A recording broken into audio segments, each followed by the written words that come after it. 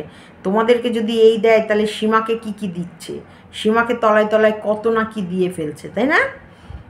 লোভ, লোভে পাপ, আর পাপে অ্যাকাউন্ট কাকে দিয়েছিলে? বলবো ক্রাউড ফান্ডিং কীভাবে হয়? बोलेंगे क्या? হ্যাঁ বলবো কিভাবে মানুষ ভালোবেসেছিল, হ্যাঁ কিভাবে, কার জন্যে ভালোবেসেছিল, কে নিয়ে গেছিল, কে পৌঁছে দিয়েছিল সেই ভালোবাসাগুলো? খেয়ে দিয়ে একবারে মুখ মুছে সব ফেলে দিয়েছ, খাওয়ার পর একবারে মুখ মুছে একবারে সব ফেলে দিয়েছ, তার পেছনে লাগছো? সহ্য হচ্ছে না? আমি তো পেছনেই লাগি না, তোমার পেছনে যদি লাগি আমার ভিউজ কিভাবে হবে দেখবে? দেখতে চাও? তুমি দেখতে চাও আমার চ্যানেলের গ্রো? এবার থেকে করব অনেকটা শান্ত মাথায় তোমাকে ইগনোর করে গেছি, ইগনোর আর নেই, শেষ। Tick tick tick tick tick tick tick tick tick tick tick করতে করতে প্রায় 3 থেকে 4 মাস কাটিয়ে দিয়েছি ইগনোর করে। না তোমার ভালো লাগছে না, তুমি বলছো না ইগনোর করলে হবে না, আমার ভিউজ চাই, আমাকে নিয়ে কিছু বলো, বরবেচুনি ভিউজ নিয়ে চলে যাচ্ছে। দেখো মানুষ তো পাগল হয়ে যায়, কন্ট্রোভার্সি ক্রিয়েটাররা যে আমাকে নিয়ে কিছু বলুক তবে আমি ভিডিও করলে কিছু ভিউজ পাবো। ম্যাক্সিমাম কন্ট্রোভার্সি, তুমি ওরা কী ভাবছো পাতা মরে যাচ্ছে, পাতাকে নিয়ে যদি আমি বলি পাতা একটু শান্তি পায়। এই যে ভেড়া, হাতি, গেঞ্জি সব পাগল হয়ে রয়েছে, আমি গেঞ্জিকে ছাড়বো না, নো নো নো, আমার মেলায় হারিয়ে যাওয়া, ওরে আমার গেঞ্জি একদিন মারলে মেলায় হারিয়ে গেছিল গেঞ্জিটা, সেই গেঞ্জি পরে পাওয়া গেঞ্জি পেয়েছি, না না না, আমার গেঞ্জিকে আমি ছাড়ছি না, গেঞ্জি আমার সাথে থাকছেই, যত দিন নাই গেঞ্জিকে ওং নমস্তে না করতে পারছি ততদিন গেঞ্জি আমার কাছে থাকছে, আর আমার এই সত্যি ছোট্ট মিষ্টি পরিবারটা। যাই হোক, বুদ্ধিমানরা যদি এখান থেকে কিছু বুঝতে পারো বুঝে নিও, না বুঝতে পারলে ক্ষমা করে দিও। কমেন্ট বক্সে কারোর নাম লিখবে না, কারোর যদি নাম লেখো আমি কিন্তু কোনো লাভ রিয়াক্ট দেবো না, আমি বলে দিলাম। যদি আমার কমেন্ট বক্সে কারোর নাম তোমরা লিখেছো আমি কিন্তু সেখানে কোনো মতে লাভ রিয়াক্ট দেবো না। এবার বুঝে সুঝে নাম লিখো। আর একটা কথা বলি, ভালোবাসার মানুষগুলো আজও আমার কাছে আছে, প্রত্যেকটা মানুষ, যাদের যাদের ভালোবাসা আমি তোমার বাড়ি অবধি পৌঁছে দিয়েছিলাম। ছাগলো, আমার ছাগল কই, ছাগলটা কাঁঠাল গাছের পাতা একটু ভেঙে কটা খাও যদি একটু বুদ্ধি আসে, বুদ্ধি যথেষ্ট আছে, বলে না ওই বুদ্ধি, প্যাঁদরামি বুদ্ধি, খচরামি বুদ্ধি, সে খচরামি বুদ্ধি কিন্তু যথেষ্ট আছে। ট্যালেন্টগুলোকে নষ্ট করছো খ্যাঁচরামিতে ছ্যাঁচরামিতে। আমার প্রতি কিসের রাগ, আমার প্রতি কিসের হিংসা? আমি তো তোমার প্রতি রাগ করি না, আমি তো তোমাদের উন্নতিতে জ্বলি না, বরং খুশি। তোমাদের যেমন যেমন তোমাদের মানুষ যেরকমভাবে ভালোবাসা দিয়েছে, যতটুক দিয়েছে ততটুক ছুটে ছুটে গিয়ে পৌঁছে দিয়েছি। নিজের লাভের কথা ভেবেছি?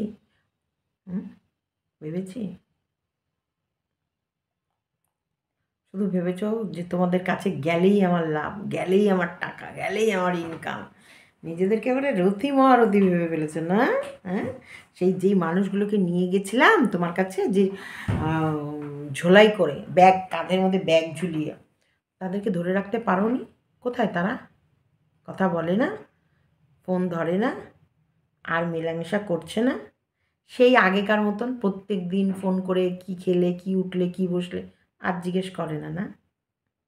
চলো ভিডিওটা এতটুকুই রাখি, সবাই ভালো থেকো, সুস্থ থেকো, খুশিতে থেকো এবং আনন্দে থেকো। ভিডিওটা যদি ভালো লেগে থাকে তাহলে অবশ্যই লাইক, কমেন্ট, শেয়ার এবং চ্যানেলটিকে সাবস্ক্রাইব করতে একদম ভুলো না। ও কি হারিয়ে ফেলেছে, আমাকে হারালে কোনো যায় আসে না, কিন্তু আমাকে তুচ্ছ করতে গিয়ে ও যে কি কি হারিয়ে ফেলেছে ও জানে।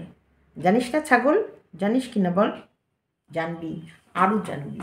আরও আরও একটা দিন এই খাটের এরম শুবি, শুয়ে শুয়ে ভাববি, হ্যাঁ, যে ইস, কি দরকার ছিল আমার এই মানুষটার পেছনে লাগার, কি দরকার ছিল। ভালোই তো ছিলাম। কাকুর ওপরে কীরকম অত্যাচার হয় সেটাও বলবো। মশারি, মশার কামড়। চলো, টাটা, বাই বাই, এটুকুই অনেক। এক মানে আমি বোধহয় এখন তোমরা নিশ্চিন্ত থাকো, মাস দুয়েক আরামসে আমি তোমাদেরকে একটু একটু একটু একটু করে অনেক গল্প শোনাবো। হ্যাঁ, আসো গল্প বলি।